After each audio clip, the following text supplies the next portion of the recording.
करत करत अभ्यास ते जड़मती होत सुजान, रसरी आवत जात ते सिल पर परत निशान। परिश्रम ही सफलता की कुंजी होती है। भाग्य और परिश्रम में अगर किसी एक का चुनाव हमें करने को मिलता है तो हमें परिश्रम के साथ ही जाना चाहिए। इन्हीं पंक्तियों के साथ आज के इस वीडियो की हम शुरुआत करते हैं।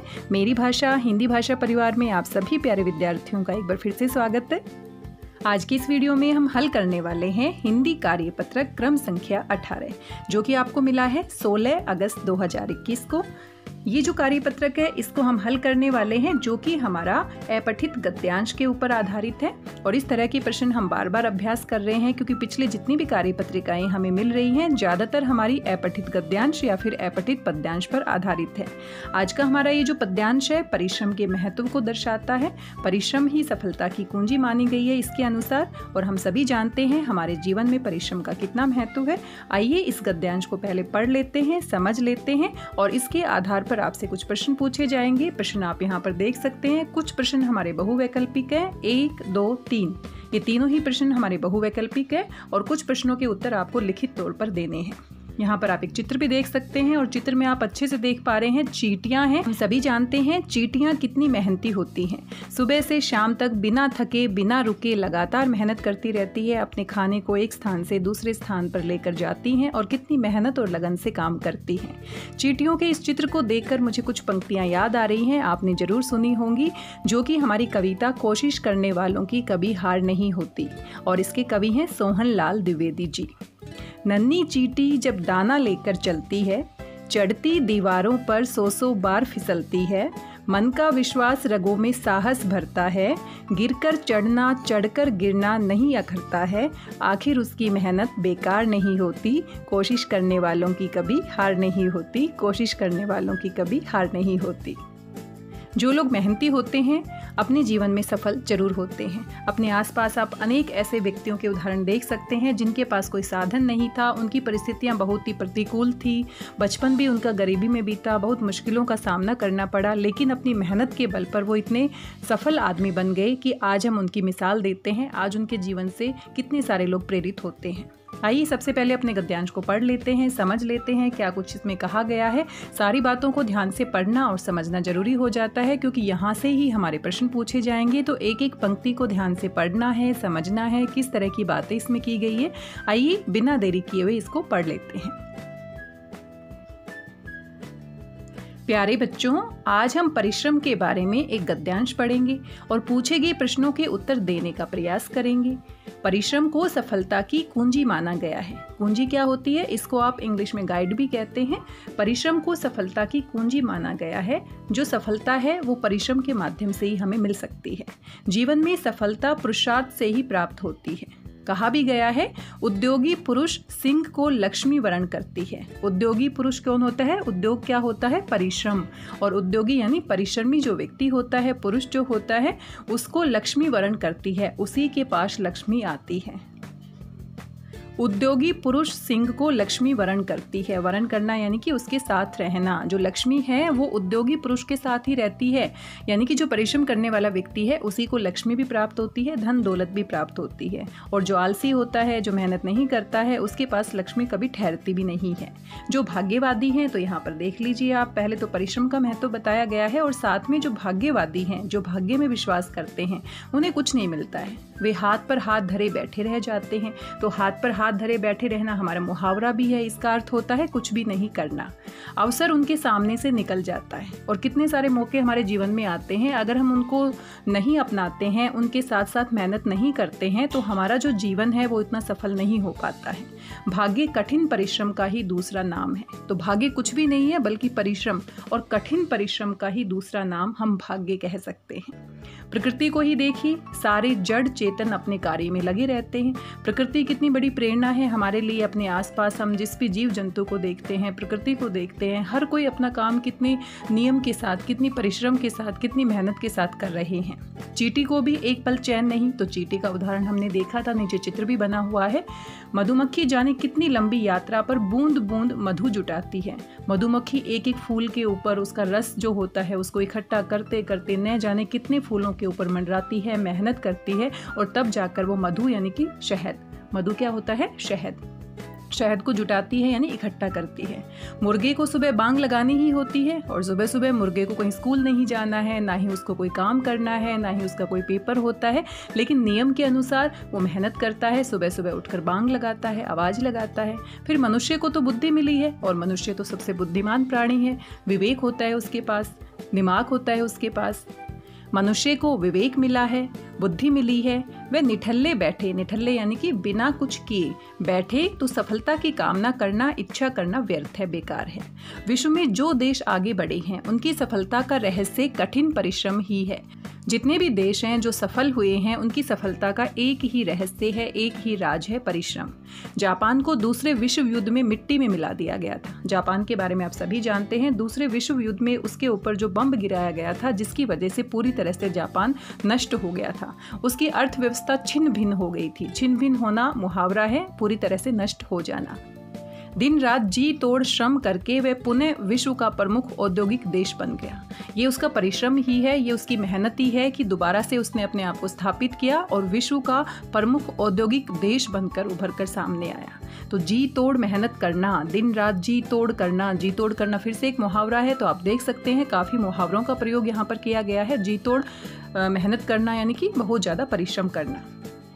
बड़े बड़े धन कुबेर निरंतर श्रम से ही असीमित संपत्ति के स्वामी बनते हैं। बड़े बड़े धन कुबेर निरंतर यानी लगातार, श्रम से ही यानी परिश्रम से ही, असीम यानी कि जिसकी कोई सीमा नहीं होती, संपत्ति यानी धन दौलत के स्वामी बने हैं। जितने भी बड़े बड़े करोड़पति हैं, जितने बड़े बड़े उद्योगपति हैं, जितने बड़े बड़े धन कुबेर यानी कि जो बहुत ज़्यादा धनी व्यक्ति हैं, जिनके पास बहुत धन है, धनवान व्यक्ति जो हैं, वो अपनी परिश्रम, लगातार परिश्रम के माध्यम से ही इतनी संपत्ति प्राप्त कर पाए हैं। फोर्ड साधारण मैकेनिक था, तो यहाँ पर फोर्ड का उदाहरण दिया गया है, साधारण मैकेनिक था। धीरूभाई अंबानी शिक्षक थे, तो आप इन सभी के नाम अच्छे से जानते हैं। लगन और दृढ़ संकल्प परिश्रम को सार्थक बना देते हैं। जो व्यक्ति लगन और दृढ़ संकल्प के साथ परिश्रम करता है तो वो जरूर सफल होता है। भारतीय कृषक के परिश्रम का ही फल है, कृषक यानी कि किसान। भारत का जो किसान होता है कितनी मेहनत करता है और उसके परिश्रम का ही फल है कि देश में हरित क्रांति संभव हो पाई। हरित क्रांति के बारे में आप सभी जानते हैं। अमेरिका के सड़े गेहूं से पेट भरने वाला देश आज गेहूं का निर्यात कर रहा है। पहले अमेरिका के सड़े हुए गेहूं से पेट भरने वाला जो देश था, आज गेहूं का निर्यात कर रहा है, दूसरे देशों में अपना गेहूं उगाकर भेज रहा है। उन्नत औद्योगिक देश भी हमसे वैज्ञानिक उपकरण खरीद रहे हैं और जो बहुत ही उन्नत, जो पूरी तरह से विकसित औद्योगिक देश हैं, वो भी हमसे वैज्ञानिक उपकरण खरीद रहे हैं। ये परिश्रम का ही परिणाम है और परिश्रम के माध्यम से ही कोई भी देश हो, चाहे कोई भी व्यक्ति हो, कोई भी जीव जंतु हो, अपने जीवन में सफल हो सकता है, आगे बढ़ सकता है। आइए गद्यांश को पढ़ने के बाद, सभी बातें समझने के बाद अपने प्रश्न देख लेते हैं, किस तरह के प्रश्न पूछे गए हैं। आइए देखते हैं। सबसे पहला जो प्रश्न है हमारा बहुवैकल्पिक प्रश्न है। यहाँ पर 4 विकल्प दिए गए हैं। सफलता की कुंजी किसे माना गया है? तो बड़ा ही आसान है, पहली ही पंक्ति हमारी थी और वहीं से प्रश्न पूछ लिया गया है। सफलता की कुंजी किसे माना गया है? आप बिना किसी परेशानी के जल्दी से इसका उत्तर दे सकते हैं। परिश्रम को। आपको ज़्यादा सोचने की जरूरत नहीं है। भाग्य को बिल्कुल नहीं, आलस्य को बिल्कुल नहीं, और महानता के बारे में तो बात ही नहीं की गई है। तो सबसे सही विकल्प हमारा कौन सा है? परिश्रम को ही सफलता की कुंजी माना गया है। दूसरा हमारा प्रश्न है, दूसरे विश्व युद्ध ने किस देश को मिट्टी में मिला दिया था? ये भी बड़ा ही आसान है, कोई परेशानी वाली बात नहीं है। जापान की बात की गई है। जापान को दूसरे विश्व युद्ध में पूरी तरह से मिट्टी में मिला दिया गया था। उसके ऊपर परमाणु बम का प्रयोग किया गया था, जिसके परिणाम आज तक वहां की जनसंख्या और वहां के लोग भुगत रहे हैं। आइए तीसरा प्रश्न देख लेते हैं। इस गद्यांश का उचित शीर्षक आपके अनुसार क्या होगा? तो जो मूल भाव होता है वही हमारे गद्यांश का शीर्षक होगा। आइए देख लेते हैं कौन कौन से विकल्प दिए गए हैं। परिश्रम सफलता की कुंजी सही लग रहा है, लेकिन फिर भी बाकी विकल्प जरूर पढ़ें। भाग्यवादी, ये तो बिल्कुल ही गलत है। जीवन में संतोष कम है, तो ये तो बात ही नहीं की गई है। सत्यमेव जयते, ये भी बात नहीं की गई है। तो यहाँ पर भी बड़ा ही आसान सा प्रश्न है, क विकल्प हमारा सही है। परिश्रम सफलता की कुंजी है, परिश्रम के महत्व के बारे में बात की गई है। तो तीनों ही प्रश्न बड़े आसान है, किसी प्रकार की कोई शंका या दुविधा आपको नहीं होनी चाहिए यहाँ पर। आइए आगे प्रश्न देख लेते हैं। आगे हमारे जो प्रश्न है वो लिखित तौर पर उत्तर देने वाले प्रश्न है। आप यहाँ पर देख सकते हैं। निम्नलिखित प्रश्नों के उत्तर लिखिए। तो आपको लिखकर देना है इन सभी प्रश्नों के उत्तर। और यहाँ पर हमारा है प्रश्न संख्या 4। परिश्रम का महत्व विषय पर अपने विचार 50 से 60 शब्दों में लिखिए। तो परिश्रम का महत्व जिस तरह से हम अनुच्छेद लिखते हैं या फिर हम निबंध लिखते हैं, बिल्कुल वैसे ही परिश्रम के महत्व के बारे में आपने 50 से 60 शब्दों में इसका उत्तर लिखना है। तो बड़ा ही आसान है, आप अच्छे से लिख सकते हैं।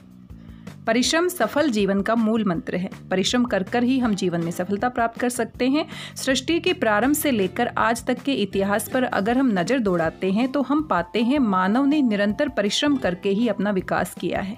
आज संसार में जो कुछ भी हमें दिखाई देता है वह लगातार परिश्रम का ही परिणाम है। संसार में जितने भी उन्नत और समृद्धशाली देश हुए हैं उन सबके पीछे उनका कठिन परिश्रम और लगातार मेहनत ही छुपी हुई है। द्वितीय महायुद्ध में जापान को हमने देखा किस तरह से तहस नहस कर दिया गया था, लेकिन फिर उसने अपने आप को परिश्रम के बल पर अपने आप को इतना मजबूत बनाया। जापान के 2 बड़े औद्योगिक नगर हिरोशिमा और नागासाकी परमाणु बम की मार से खंडहर मात्र रह गए थे, पर आज जापान विश्व का सबसे अधिक संपन्न देश है। क्यों है? क्योंकि इसका उत्तर एक ही है, उनके अपने परिश्रम के कारण। संसार के महान से महान व्यक्तियों ने अपना जीवन बहुत छोटे रूप से शुरू किया, लेकिन अथक परिश्रम करके वे उन्नति के चरम शिखर पर पहुंच पाए। इस तरीके से आप अनेक लोगों के उदाहरण दे सकते हैं, अपने विचार यहाँ पर अभिव्यक्त कर सकते हैं। ज़्यादा लंबा उत्तर आपको नहीं लिखना है, 50 से 60 शब्दों में अपना उत्तर आपने लिखना है। परिश्रम का महत्व, बड़ी आसानी से आप इसका उत्तर लिख सकते हैं। आइए अगला प्रश्न देख लेते हैं। आप स्वयं को कैसा मानते हैं, परिश्रमी या भाग्यवादी? तो ये आपसे संबंधित गतिविधि है। अब आपको बताना है कि आप कौन से प्रकार के व्यक्ति हैं, परिश्रमी हैं, मेहनत में विश्वास करने वाले हैं या भाग्यवादी हैं। अब इसका उत्तर तो आप खुद से ही दे सकते हैं। अपने उत्तर के पक्ष में तर्क व उदाहरण भी दीजिए। तो ये प्रश्न पूरी तरह से आपके ऊपर निर्भर करता है, आपको ही लिखना है। आप अपने आप को परिश्रमी मानते हैं तो क्यों मानते हैं, और भाग्यवादी मानते हैं तो क्यों मानते हैं। आपको अपने पक्ष में तर्क भी देना है और उसको स्पष्ट बताना है कि आप जैसा भी महसूस करते हैं, परिश्रमी या भाग्यवादी, तो क्यों। ये आप खुद से करेंगे। अगली हमारी गतिविधि है, यदि आपको अपने छोटे भाई या बहन को परिश्रम का अर्थ व महत्व समझाना हो तो आप कैसे समझाएंगे। इसके उत्तर के लिए आप अपने घर के बड़ों से बातचीत भी कर सकते हैं। तो ये भी बड़ा ही आसान सा प्रश्न है। अगर आपको अपने छोटे भाई बहन को परिश्रम का महत्व समझाना है तो किस तरह से आप समझाएंगे। आप उनके सामने अपना उदाहरण भी प्रस्तुत कर सकते हैं। अगर आप हर रोज़ अपना स्कूल का कार्य करते हैं, हर रोज़ पढ़ाई करते हैं, हर रोज़ अपना काम समय पर करते हैं, तो आप उनको बड़े अच्छे से उदाहरण दे सकते हैं कि देखो जिस तरह से मैं परिश्रम करता हूँ, मेहनत करता हूँ, इसी प्रकार से तुम्हें भी करनी चाहिए। तो आप अपना उदाहरण देकर सबसे अच्छे तरीके से समझा सकते हैं, या फिर और बहुत सारे उदाहरण आप दे सकते हैं, जैसे कि यहाँ पर चींटी का उदाहरण दिया गया है। सूर्य बिना किसी के कहे सही समय पर उदय हो जाता है, सही समय पर अस्त हो जाता है। प्रकृति चुपचाप अपना काम करती रहती है, मेहनत करती रहती है। तो ये आपके ऊपर निर्भर करता है कि आप अपने भाई या बहन को किस तरह से समझाते हैं। तो ये गतिविधि भी पूरी तरह से आपके ऊपर ही है कि आपको किस तरह से इसको लिखना है, आप खुद से लिखेंगे। ये था आज का हमारा कार्यपत्रक। सभी प्रश्न बड़े आसान थे, आसानी से आप इनको हल कर सकते हैं और साथ में अपने जीवन में परिश्रम के महत्व को समझ भी सकते हैं। अगर आप भी हर रोज का काम हर रोज करते हैं, सही प्लानिंग के साथ करते हैं, तो बड़ी आसानी से आप परीक्षाओं में अच्छे नंबर ले सकते हैं। वैसे भी अगर परीक्षा की बात भी नहीं करें तो भी अपने जीवन में अगर हर रोज हम मेहनत करते हैं, अपने काम को सही तरीके से करते हैं, तो जीवन में हम जरूर सफल होते हैं। ऐसा हो ही नहीं सकता कोई व्यक्ति मेहनती है और बार बार परिश्रम करता है, लगातार परिश्रम करता है, तो वो असफल हो जाए। हो सकता है किसी कारणवश सफलता आसानी से ना मिले, लेकिन एक ना एक दिन अवश्य मिलती है। आइए साथ साथ दूसरा कार्यपत्रक भी देख लेते हैं जो कि आपको बुधवार को मिला है। ये है हमारा कार्यपत्रक क्रम संख्या 19, आप यहाँ पर देख सकते हैं, जो कि आपको मिला है 18 अगस्त 2021 को। और ये जो हमारा कार्यपत्रक है वो हमारे पाठ नेताजी का चश्मा, जो कि हम पढ़ चुके हैं अच्छे से, और साथ में इससे संबंधित एक कार्यपत्रिका भी हम हल कर चुके हैं। पिछली जो कार्यपत्रिका थी पिछले सप्ताह में जो हमें मिली थी उसको हमने हल किया था। आइए देखते हैं आज इस पाठ से संबंधित किस तरह के प्रश्न पूछे गए हैं। तो यहाँ पर भी एक गद्यांश दिया गया है, लेकिन ये अपठित नहीं है क्योंकि इसको हम अपने पाठ के रूप में पढ़ चुके हैं। तो इसके जो प्रश्नों के उत्तर हैं उनको देना हमारे लिए बहुत आसानी रहेगी। और यहाँ पर आपको कुछ शब्द भी दिए गए हैं जो कि हमारे गद्यांश में दिए गए हैं, जो आपके लिए नए हो सकते हैं। और यहाँ पर कुछ प्रश्न पूछे गए हैं, तो आइए देख लेते हैं जल्दी से अपने गद्यांश में किस तरह की बातें यहाँ पर कही गई हैं और कौन सी पंक्तियाँ पाठ की हमारी यहाँ पर दी गई हैं। तो सबसे पहले तो इसे हमें पढ़ना है और पढ़ने के बाद समझना है। प्यारे बच्चों, पिछले दिनों हमने नेताजी का चश्मा पाठ का सामान्य परिचय एवं नेताजी के नारों तथा नगर पंचायत के कार्यों के बारे में जानकारी प्राप्त की। तो चलिए आज हम उससे आगे बढ़ते हैं और देखते हैं कि लेखक हमें और क्या जानकारी देते हैं। गद्यांश पढ़कर प्रश्न हल कीजिए। तो ये हमारा गद्यांश है जो कि पाठ में से है। तो पाठ हम पढ़ चुके हैं, तो बड़ी आसानी से हम इसको समझ सकते हैं, हमें ज़्यादा परेशानी नहीं होगी। तो आइए जल्दी से पढ़ लेते हैं कौन सी पंक्तियाँ दी गई हैं। पूरी बात तो अब पता नहीं, लेकिन लगता है देश के अच्छे मूर्तिकारों की जानकारी नहीं होने और अच्छी मूर्ति की लागत, अनुमान और उपलब्ध बजट, ये सारी बातें हमें ध्यान में रखनी है, से कहीं बहुत ज़्यादा होने के कारण काफ़ी समय ऊहापोह की स्थिति क्या होती है?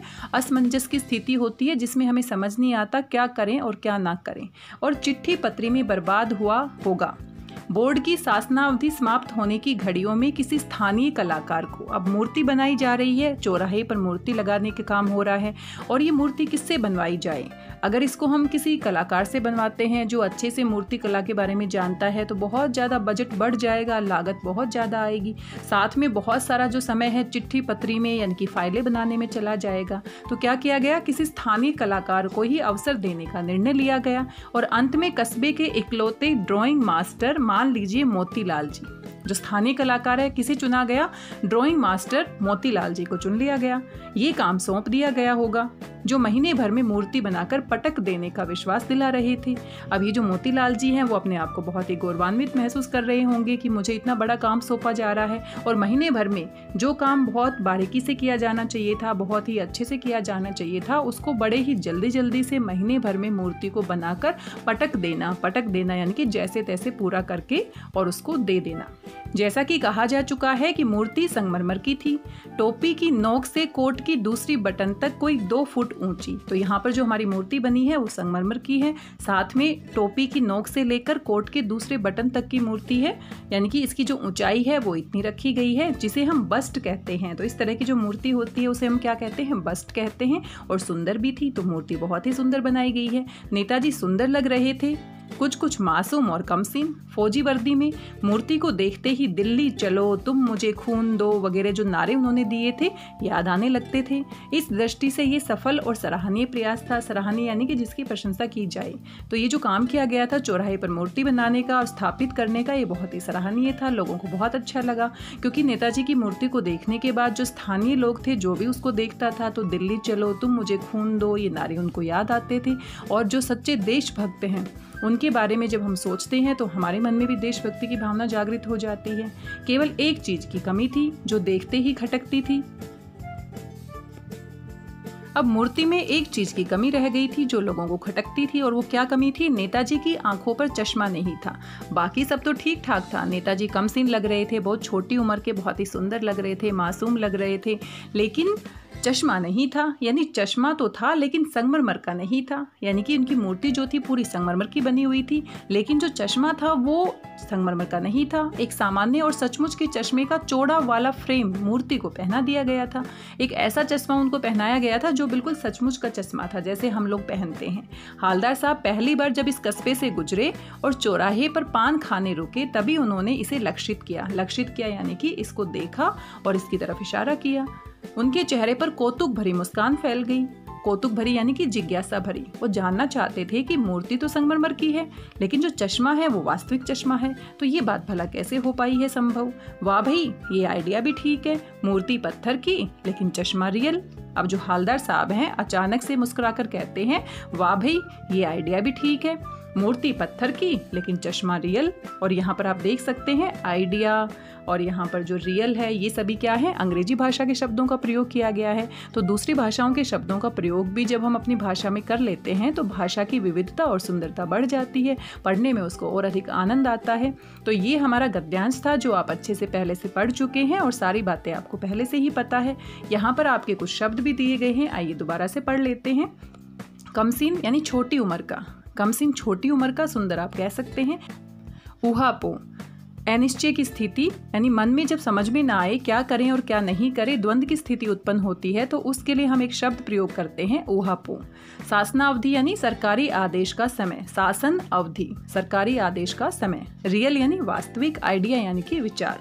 तो ये कुछ नए शब्द थे जिनसे आप वाकिफ होंगे। हो सकता है ऊहापोह या फिर कमसिन आपके लिए नए शब्द हो सकते हैं और यहाँ पर आपको प्रश्नों के उत्तर देने हैं। आइए आपकी जानकारी को परख लेते हैं, कितने ध्यान से आपने पाठ को पढ़ा है और इस अनुच्छेद को पढ़ा है। नेताजी की मूर्ति बनाने में देरी के क्या कारण रहे होंगे? तो नेताजी की जो मूर्ति बनाई जा रही है वो देरी से क्यों बनी होगी? कौन कौन से कारण ऐसे हैं जो इस अनुच्छेद को पढ़ने के बाद या पाठ को पढ़ने के बाद आपको समझ में आए हैं? उन्हीं को आपने उत्तर के रूप में लिखना है। नेताजी की मूर्ति बनाने में देरी के अनेक कारण हो सकते हैं, जैसे कि देश के अच्छे मूर्तिकारों को अगर बुलाया जाएगा तो जो लागत है और बजट है वो बढ़ जाएगा, तो इतना बजट लगाने का मन नहीं था। काफ़ी समय ऊहापोह में बर्बाद हो जाएगा, बहुत सारी फाइलें बनानी होंगी, बहुत सारी चिट्ठी पत्री लिखनी होगी। तो इस सभी कामों को सोचते सोचते मूर्ति बनाने में काफ़ी देरी हो गई होगी। बोर्ड की शासनावधि समाप्त हो रही होगी, इसलिए स्थानीय कलाकार को अवसर दिया गया होगा। इसी कारण से नेताजी की मूर्ति बनाने में देरी हो गई होगी। आपके दिमाग में कोई और कारण है जो आप सोच रहे हैं, वो भी आप इस प्रश्न के उत्तर में लिख सकते हैं। आइए दूसरा प्रश्न देख लेते हैं। स्थानीय कलाकार से आपका क्या आशय है? स्थानीय जो कलाकार होता है उससे आप क्या समझते हैं? तो स्थानीय कलाकार वो कलाकार होता है जो आसपास के इलाके में रहता है और जो ज़्यादा बड़े स्तर पर काम नहीं करता, बल्कि अपने लोकल लेवल पर, स्थानीय लेवल पर ही काम करता है। तो यहाँ पर तो मूर्तिकार को भी नहीं चुना गया था, जो स्थानीय ड्राइंग मास्टर थे मोतीलाल जी, उन्हीं को चुन लिया गया था। स्थानीय कलाकार जो किसी स्थान विशेष पर ही काम करते हैं, ज़्यादा बड़े स्तर पर वो काम नहीं करते हैं। तो यहाँ पर जो मोतीलाल मास्टर जी थे वो स्थानीय स्कूल में ही वहीं पर काम करते थे, ड्राइंग मास्टर थे और उन्हीं को स्थानीय कलाकार के रूप में चुन लिया गया। हालदार साहब के चेहरे पर कौतुक भरी मुस्कान क्यों फैल गई? जैसे ही हालदार साहब कस्बे से गुजरे और चौराहे पर उन्होंने नेताजी की मूर्ति को देखा तो उन्होंने देखा पूरी मूर्ति संगमरमर की है, लेकिन जो चश्मा लगा है वो वास्तविक है, रियल है। हालदार साहब ने जब नेताजी की आंखों पर सचमुच का चश्मा देखा तो उनके चेहरे पर कौतुक भरी मुस्कान फैल गई। उन्होंने सोचा कि ये विचार भी ठीक है, मूर्ति पत्थर की और चश्मा रियल यानी कि वास्तविक, और ये बात सोचकर उनके चेहरे पर कौतुक भरी मुस्कान फैल गई। अगला प्रश्न है, वाह भाई ये आइडिया भी ठीक है। इस वाक्य को ध्यान में रखकर बताइए कि एक भाषा में दूसरी भाषा के शब्द आने से क्या लाभ होते हैं। तो यहाँ पर हमने देखा अंग्रेजी भाषा के शब्दों को यहाँ पर मिला दिया गया है। यहाँ पर आइडिया आप देख सकते हैं। आइडिया हमारा कौन सी भाषा का शब्द है? अंग्रेजी भाषा का शब्द है। यहाँ पर आपसे पूछा गया है कि जब एक भाषा में दूसरी भाषा के शब्दों को लेकर आया जाता है तो उसके क्या फायदे होते हैं? आपको क्या लगता है, क्या ये बात सही है? इससे भाषा के ऊपर क्या प्रभाव पड़ता है? उसी के बारे में आपने अपने उत्तर में लिखना है। और अगर आप ध्यान से पढ़ते हैं तो जो आपकी पाठ्य पुस्तक है क्षितिज भाग 2 एनसीईआरटी की जो पाठ्य पुस्तक है उसमें रचना और अभिव्यक्ति के जो प्रश्न है वहां पर भी ये प्रश्न दिया गया है।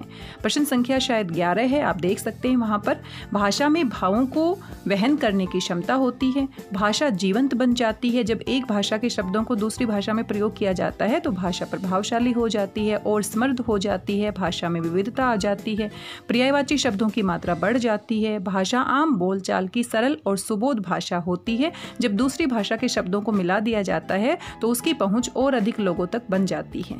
एक भाषा में दूसरी भाषा के शब्दों को आत्मसात करने की क्षमता बढ़ जाती है। तो इस तरीके से आप अपने प्रश्न का उत्तर लिख सकते हैं। एक भाषा के शब्दों का दूसरी भाषा के शब्दों में प्रयोग करना बहुत ही अच्छी बात है, जिससे भाषा और अधिक समृद्ध होती है, उसमें विविधता आती है और पढ़ने में आनंद की अनुभूति भी होती है। आइए अगला प्रश्न देख लेते हैं। प्रश्न संख्या 5, किसी स्थानीय कलाकार को अवसर देने का निर्णय किया गया होगा। इस वाक्य से निपट छांटकर उसके 5 वाक्य बनाइए। अब यहाँ पर फिर से मिसप्रिंट है, यहाँ पर फिर से दिक्कत आ गई है। इस वाक्य में यहाँ पर मिसप्रिंट है। ये जो शब्द है हमारा निपट, ये निपट कोई शब्द नहीं होता है। निपट की जगह पर हमारा जो शुद्ध शब्द है वो होता है निपात। और जब पद परिचय आप पढ़ेंगे तो पद परिचय में हमें निपात की आवश्यकता पड़ेगी। निपात जो होते हैं वो अव्यय ही होते हैं, जैसे क्रिया विशेषण होते हैं, समुच्चय बोधक होते हैं, संबंध बोधक होते हैं। ऐसे ही जो अव्यय शब्द होते हैं उनमें एक प्रकार के जो शब्द हैं वो निपात भी होते हैं। तो ये हमारे अव्यय होते हैं, ये निपात है। और अगर आप ध्यान से पढ़ते हैं तो दोबारा से मैं कहना कहना चाहूँगी, जो आपकी एनसीईआरटी की पाठ्य पुस्तक है क्षितिज भाग 2, उसमें भाषा अध्ययन जो हमारे पाठ्य पुस्तक के अभ्यास प्रश्नों उत्तर होते हैं, उसके बाद रचना और अभिव्यक्ति के प्रश्न उत्तर होते हैं, और उसके बाद भाषा अध्ययन का जो हमारा सेक्शन होता है, अगर आप वहाँ पर जाएंगे तो प्रश्न संख्या 12 को आप ध्यान से देखिए और वहाँ से आपको समझ में आ जाएगा कि ये हमारा निपट नहीं है बल्कि क्या है, निपात। और यहाँ पर जो वाक्य लिखा गया है ये भी यहाँ पर गड़बड़ कर दिया गया है, यहाँ पर भी एडिटिंग प्रॉब्लम आप कह सकते हैं, मिसप्रिंट आप कह सकते हैं। तो ये वाक्य बिल्कुल ऐसे के ऐसे आपका जो प्रश्न संख्या 12 है वहाँ पर दिया गया है। यहाँ पर जो पूरा का पूरा वाक्य है इसमें कोई भी निपात नहीं है, लेकिन को के बाद अगर यहाँ पर हम ही लगा देते हैं। अब इस वाक्य को दोबारा से पढ़िए। किसी स्थानीय कलाकार को ही, अगर ही हम शब्द लगा देते हैं तो हमारा जो वाक्य है उसके ऊपर जो बल दिया जा रहा है, कलाकार को ही, किसके ऊपर बल दिया जा रहा है, स्थानीय कलाकार को ही अवसर देने का निर्णय किया गया होगा। तो ये ही जो हमारा है यहाँ पर क्या होगा, निपात होगा। तो यहाँ पर मिसप्रिंट है, आप इसको सही कर लीजिएगा, ये हमारा निपात होगा। तो थोड़ा सा समय देखकर हम निपात के बारे में देख लेते हैं। निपात होते क्या हैं? निपात हमारे अव्यय होते हैं। निपात वे अव्यय होते हैं जो किसी पद या पदबंध के साथ लगकर वाक्य में उसके अर्थ में विशेषता ला देते हैं या अधिक बल देते हैं, विशेष प्रकार का बल देते हैं, उसे हम निपात कहते हैं। समझ में नहीं आया कोई बात नहीं, अगर हम कुछ उदाहरण देख लेंगे तो अच्छे से हमें ये बात समझ में आ जाएगी। यहाँ पर आप बहुत सारे उदाहरण देख सकते हैं। अब तो पिताजी को ही जाना पड़ेगा तब वह बात मानेगा।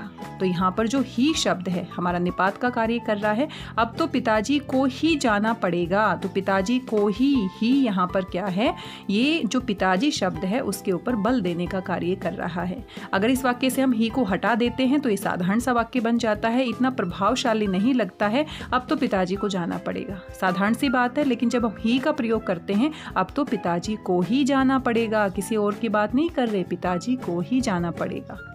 दूसरा वाक्य देख लीजिए, मुझको भी अमेरिका भिजवा दीजिए। तो मुझको भी, तो मुझको के ऊपर क्या दिया जा रहा है, बल दिया जा रहा है, मुझको भी अमेरिका भिजवा दीजिए।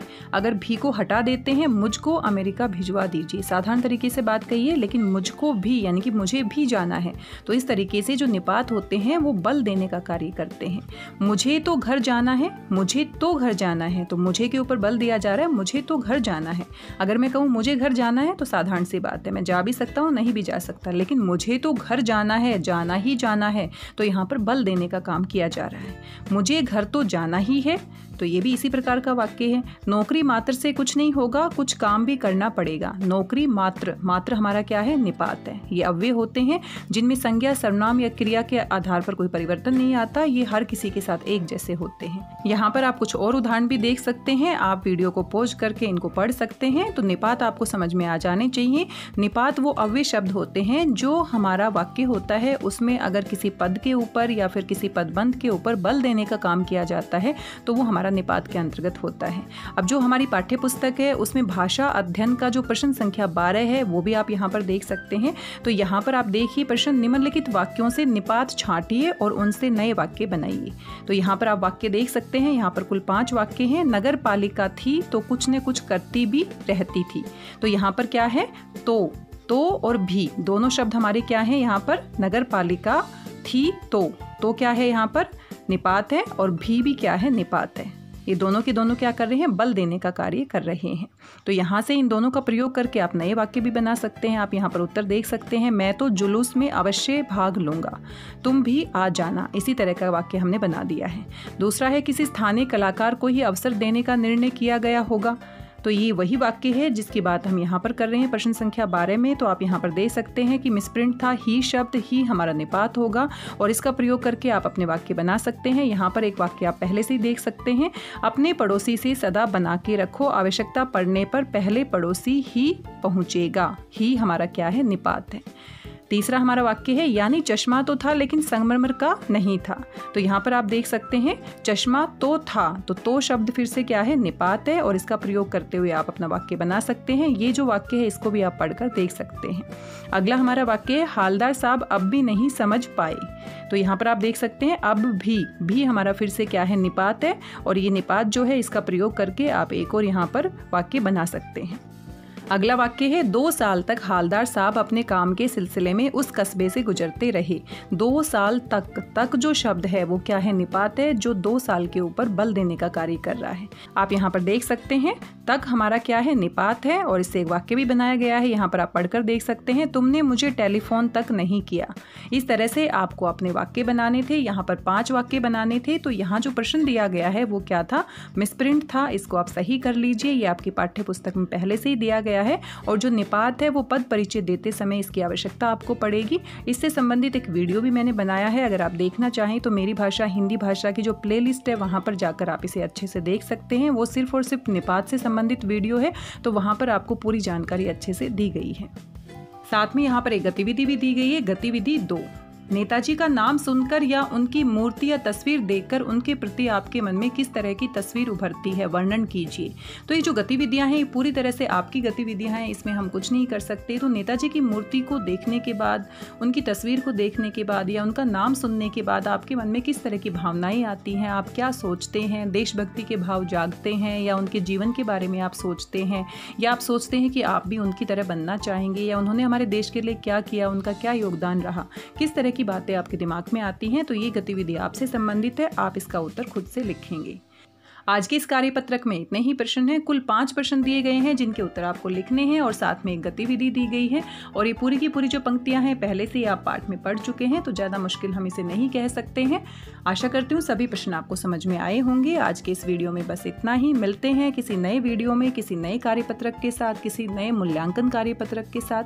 तब तक स्वस्थ रहिए, व्यस्त रहिए, मस्त रहिए, खुश होकर पढ़ते रहिए। मेरी भाषा हिंदी भाषा परिवार के साथ जुड़ने के लिए आप सभी का धन्यवाद। और हाँ, कोविड के संदर्भ में उचित व्यवहार संबंधी यहाँ पर संदेश भी दिया गया है। कोविड-19 के विरुद्ध लड़ाई में सुरक्षित रहने के लिए मास्क पहने। तो घर से बाहर जाते समय आपको मास्क पहनना है, सामाजिक दूरी बनाए रखना है और किसी भी प्रकार की लापरवाही को नहीं बरतना है। धन्यवाद, बहुत बहुत धन्यवाद।